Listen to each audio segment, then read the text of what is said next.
भारत में स्टार्टअप का उदय केवल व्यावसायिक प्रयास नहीं है, बल्कि यह आर्थिक विकास, नवाचार और सामाजिक समावेशिता की एक नई दिशा का परिचायक है। स्टार्टअप न केवल नई नौकरियों का सृजन करते हैं, बल्कि वे उन उद्योगों का निर्माण भी करते हैं जो देश की आर्थिक मोटर को आगे बढ़ाते हैं। इनके माध्यम से युवा और महिला उद्यमियों को विशेष अवसर मिलते हैं, जो उन्हें अपने विचारों को वास्तविकता में बदलने के लिए प्रेरित करते हैं।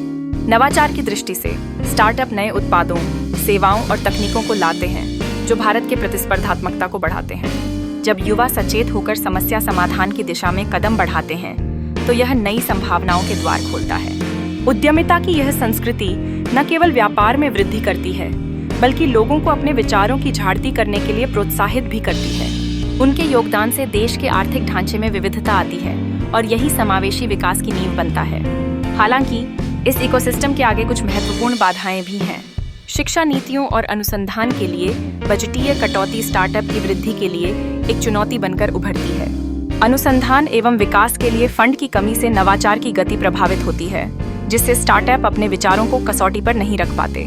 शैक्षणिक संस्थानों के साथ संवाद की कमी भी ज्ञान और कौशल के अभाव का कारण बनती है। इन समस्याओं के समाधान के लिए सरकार को शिक्षा नीतियों में सुधार करने की आवश्यकता है।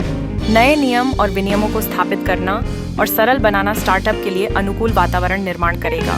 अनुसंधान और विकास के लिए फंडिंग में वृद्धि से स्टार्टअप को नवाचार के लिए प्रेरित किया जा सकता है, और शैक्षणिक संस्थानों के साथ भागीदारी को बढ़ावा देने से ज्ञान के आदान प्रदान में तेजी आएगी। संक्षेप में, भारत में स्टार्टअप केवल आर्थिक प्रेरणा नहीं है, बल्कि ये सामाजिक बदलाव और समावेशिता का माध्यम भी है। यदि शिक्षा नीतियों में सुधार किया जाए और अनुसंधान के लिए बजट बढ़ाया जाए, तो भारत के स्टार्टअप इकोसिस्टम को और भी मजबूत बनाया जा सकता है। इसके माध्यम से ही हम आगे की पीढ़ी को विकासशील और समृद्ध भारत की ओर ले जा सकेंगे।